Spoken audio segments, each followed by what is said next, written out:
Hi, and welcome to another newspaper article, Lucky Dip.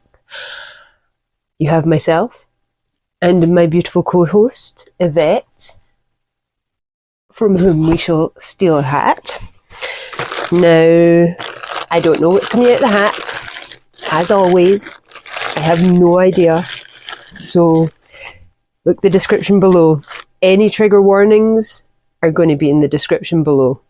Anything affects you negatively, look in the description. Make sure that it doesn't come up in any of the articles that are picked out of the hat this episode. We'll jump straight into it.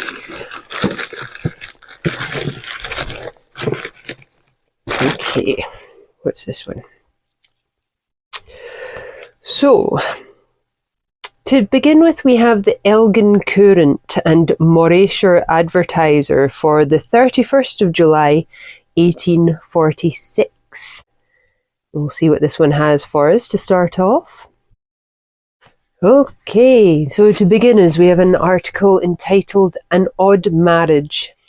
About a 12-month ago, a Mr Warr, an aide-de-camp to the late Sir R. Jackson, commander of the forces in Canada, went out with a brother officer on a sporting expedition to the northwest to shoot buffaloes, etc. On getting there, he met with some of the wandering tribes of Indians and fell in love with the daughter of a chief. It is supposed he expressed his passion for the lady, but however that may be, the chief determined to make him a present of her. Mr Warr had, of course, only anticipated a marriage de convenience, a liaison for the moment, as they term it, to terminate at the end of the buffalo hunting. But not so the chief. He insisted on a regular marriage, and in the end the polished Mr Warr, the pink of fashion, and having noble blood in his veins, was married to a Crow or Blackfoot wife by a missionary who happened to be at hand. This was nearly 12 months ago, and the young gentleman has been with his savage relatives ever since.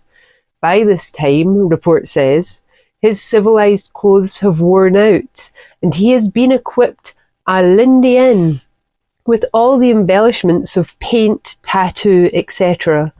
Nor will the tribe hear of his coming away, which, as may be imagined, he is most anxious to do.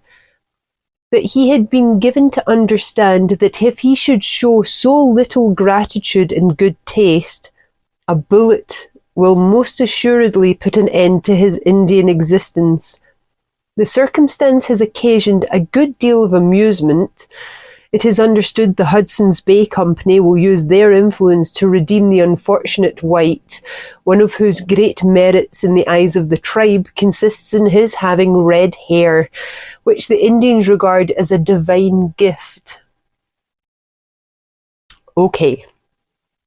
Well, I mean, we all love a redhead, and I can see why the tribe may have wanted to adopt him.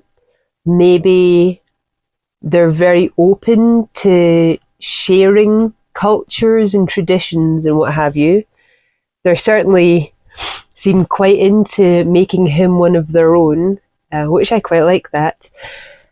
But really, he was just going to have his way with the daughter of a chief and then bog off back home.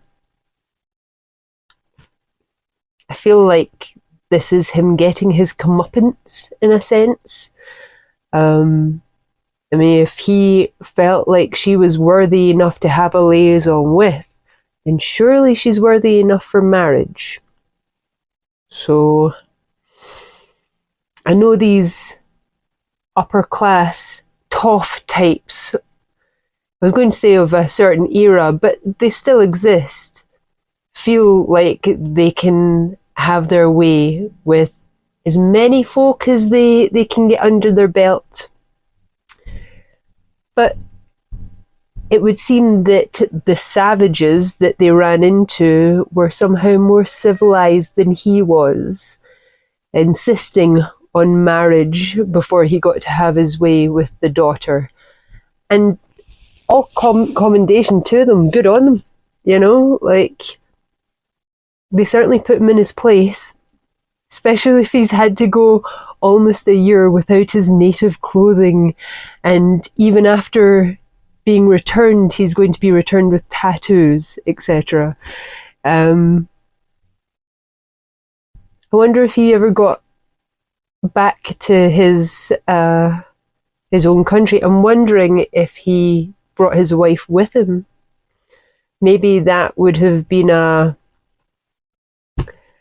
one of the ways in which they would have let him go, is provided that he take her and look after her and maintain her as his wife. Which, again, that would be alright. I'm into it.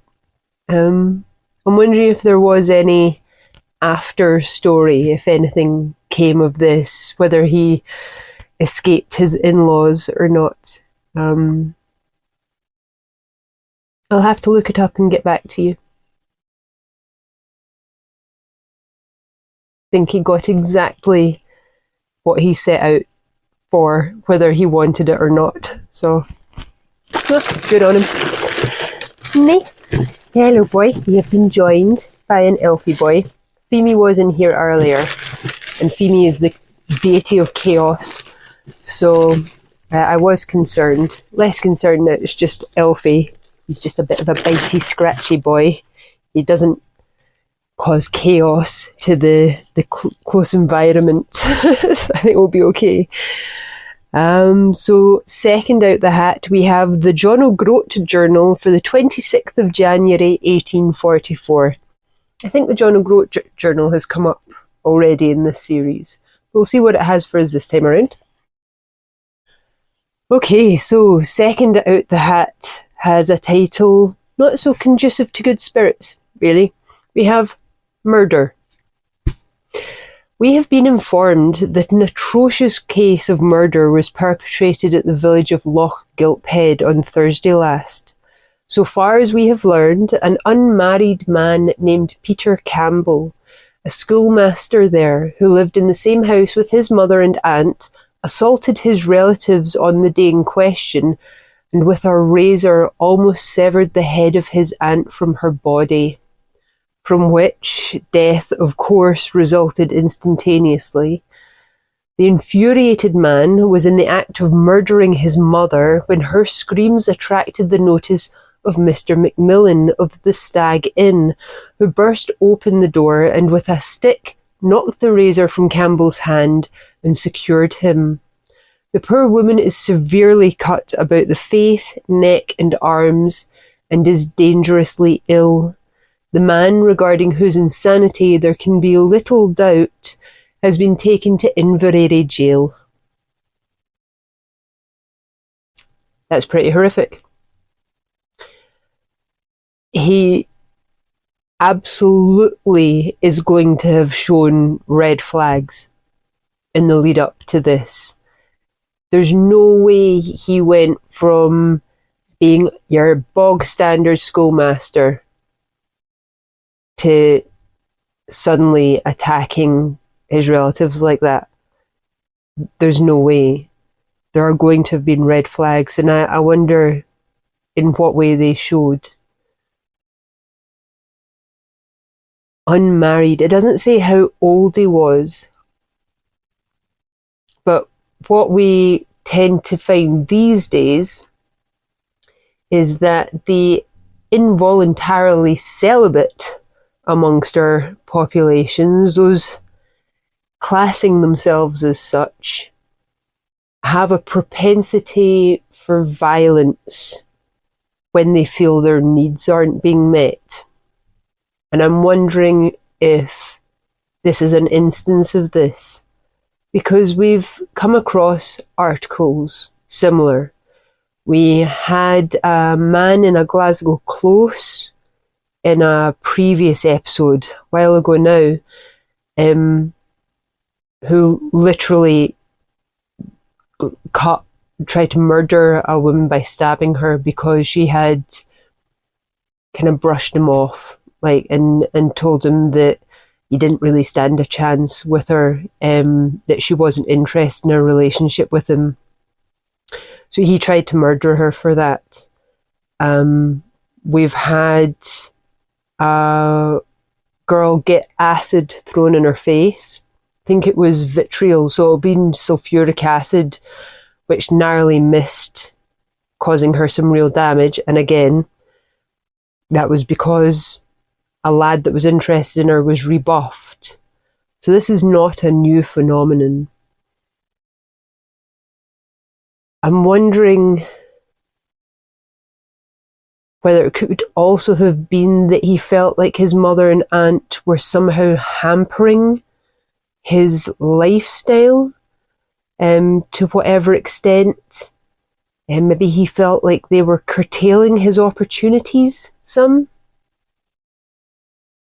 It's got to have been building for some amount of time for the rage to get so much that he would literally try and decapitate a person. You can kill people with far less fury than is described in that article. That's rage that's going on there, and it doesn't tell us any of the background. And you find that a lot with these old articles. They don't go into the whys of things as much as we would like. That's an afterthought. That's for once the prison doctors have maybe had a word with him, and it's unlikely that the papers at that point are going to be very interested. They've covered the bit that's going to grab people. They've covered the moment of excitement, the attempt itself. There's not a lot of information that allows us to take a good critical look at a scenario and whatever else was going on behind the scenes. I feel like it's unlikely that he just had a bad day at school and came home and did that. Again, I'm going to feel like there's got to have been red flags, that there was probably a number of occasions leading up to this where he just completely lost his rag and he's had to go and maybe cool off. And it would be super strange if he did that without his mother and aunt being at all concerned at his mental processes in the days leading up to the act. Inverary is an interesting jail to be put in. It was actually one of the most modern prisons in Britain at one point. We did an out and about up at Inverary jail, and I got in about all of the buildings, and there's just a wealth of information. If you ever get the chance to get to Inverary jail, it's well worth a visit, because it's a full day just to get around the place. There's like 3 buildings. The staff dress up and tell you all about varying events and people that were housed there. I'm not sure that I saw Peter Campbell. Had I read this article before going, I would have been looking out for notices, because they have lists of the prisoners in books. I could have looked out for him to see if there was any follow-up. But, yeah. I wonder if he ever got out of Inverary jail. I wonder if that was deemed a life sentence. It doesn't say that he was executed. He may have been executed for that act. I'll see if I can find out. So we have a later article from the Perthshire Courier for the 2nd of May 1844. It reads, Inverary.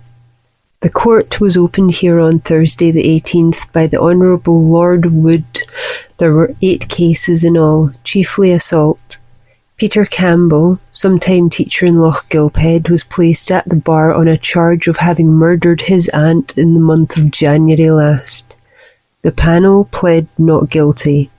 After examining a number of the Crown witnesses, it appeared evident the prisoner was labouring under some mental delusion or insanity when he committed the fatal deed. The jury returned a verdict accordingly, and the accused was ordered to be confined for life. So there you go. He wasn't executed. He was given what sounds like a whole life sentence. On to the next.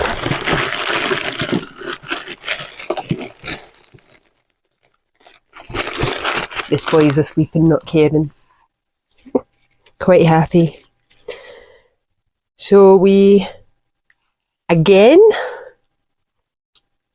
the Elgin Courant Morayshire Advertiser for the 20th of May 1853. The coincidences we come across in these episodes can be very strange sometimes. We'll see what this has for us this time. Okay, so this one doesn't tell us much, but it's intriguing. We have strange occurrence. 2 persons on their way home from the south, where they had been attending some of the markets, halted at a hostelry at Castletown of Braemar to give their wearied limbs a night's rest. Having been shown to bed in a garret, they soon committed themselves to the care of Morpheus, god of sleep and dreams, under whose influence one of them started from bed about midnight, and, with an impression that the house was falling, posted himself firmly against the ceiling and bawled out to his companion for help to keep the tottering fabric from giving way and crushing them both. His companion, being roused from sleep, sprang out of bed and applied himself with all his strength to support the roof, thinking that they were in imminent danger. Alarmed by the noise, the landlord procured a light and went upstairs to see what was the matter, and to his surprise and amusement, found his 2 lodgers straining for their life with their shoulders against the ceiling. With some trouble, he got them persuaded that all was right, and left them to their slumbers, which, with the exception of a few occasional starts, they enjoyed till a pretty late hour in the morning. I like these sleep stories. They're almost unanimously weird or interesting or funny, and this one is so daft. So you've got the combination of a person sleepwalking, acting on the dream that they're having. But you've also got the just woken person who's in a state malleable enough to have them perform pretty much whatever action was going to be required of them. You see that in videos now. It's a kind of common prank, isn't it? Where like someone will be asleep and another person will hand them a random household object and go, "Oh, it's a phone for you. No, you need to speak to me." And they're like, "Oh," and they'll try and talk to a banana or a shoe or something like for X amount of time until they wake up enough to realise. This has a combination of our usual somnambulism mixed with that fog you have, that kind of don't know what's going on feeling you get the moment that you've been woken out early out of a slumber. So that's pretty funny. That landlord will be telling everybody that stays under his roof about these 2 guys like forever. Yeah, that's pretty funny. I like that. That's really stupid. Kind of reminds me of that, was it the Three Stooges? And they're like holding up the building, and they're like, "There's no way you're holding up," and he was holding up the building, like that kind of thing. We'll have a last one for this episode.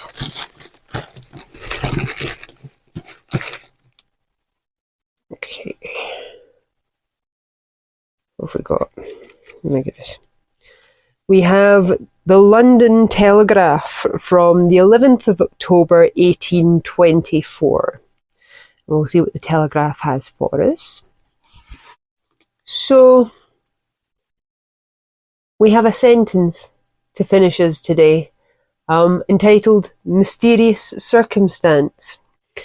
It says, the Oxford Journal says that a balloon was discovered at Milton near Banbury containing in its car the lifeless body of a man.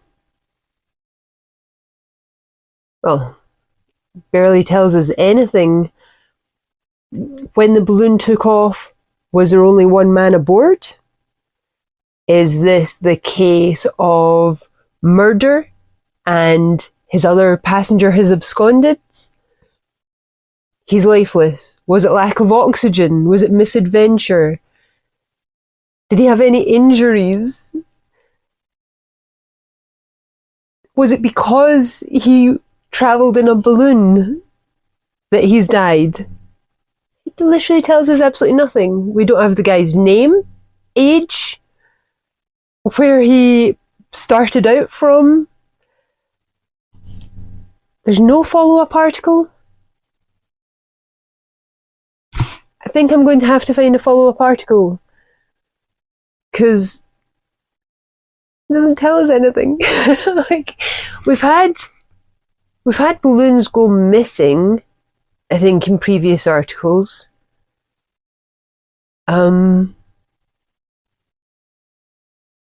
don't know that we've ever had a death on a balloon. I'm not sure. Oh well. John Smith at Milton near Banbury has passed away from some means that we might never find out. In the London News for the 11th of October 1824, we have another fatal balloon ascent, suggesting it's a somewhat popular pastime. Milton near Banbury, October 6th. We copy the following from the Oxford Journal of this day. As the shepherd of Mr Cox of Milton was this morning going his usual rounds over his master's farm, he perceived something at a distance, which appeared to be some cows lying together, but which on a nearer approach proved to be a balloon containing in its car the lifeless body of a man. He immediately ran back to the village to procure assistance, and had the body removed to the Black Boy public house, where it still remains. The deceased appears to be about 25 years of age. On examination, the skull was found to be fractured and the right arm broken. On his person were some papers and a bill of fare bearing the name of Grimshaw, Crown and Anchor Inn, Northampton, whither a messenger has been sent in hopes of obtaining some information of the deceased. The balloon is in the possession of Mr Cox, where numbers from the surrounding villages have already flocked to see it. There's a wee bit extra information on that article for us. It seems as though his injuries might be consistent with some kind of crash. Okay, well, on that question mark, I guess we'll finish for today. Thank you very much for joining me again. We may see you for the next one. Take care.